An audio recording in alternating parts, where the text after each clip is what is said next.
হ্যাঁ, কি বলো? এত তাড়াহুড়ো করছো কেন? আজকে তো নবমী। তুমি কি এখনই ঠাকুর দেখতে বেরোবে নাকি?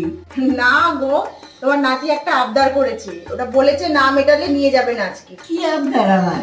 আচ্ছা তোমরাই দেখে বলো তো কী আবদার মেটাতে চলেছি। যাই হোক, সবার প্রথমে কিন্তু চালটাকে ভালো করে ধুয়ে নিয়েছি। ওদিকে পেঁয়াজেরও বেরেস্তা বানিয়ে নিয়েছি। এবার মশলাগুলো শুকনো খোলায় ভেজে গুঁড়ো করে নিয়েছি। এবার মাংসটাকে ম্যারিনেট করার পালা। তার জন্য আদা রসুন বাটা, টক দই, নুন, লঙ্কার গুঁড়ো, ভাজা মশলা আর পেঁয়াজ বেরেস্তা দিয়ে ম্যারিনেট করে রেখে দেবো 30 মিনিট মতন। ওদিকে আলুগুলো আমি সেদ্ধ করে নিয়েছি। এবার গরম জলে তেজপাতা, গরম মশলা, ঘি দিয়ে ভাতটাকে 80% মতন করে দেবো। আর অন্যদিকে কড়াইতে ঘি আর সাদা তেল দিয়ে মাংসটাকে 80% মতন করে ডিরেক্ট দিয়ে দেবো হাঁড়িতে। মাংস, ভাত, পেঁয়াজ বেরেস্তা আর ঘি এরকম করে পুরোটা সাজিয়ে নেবো।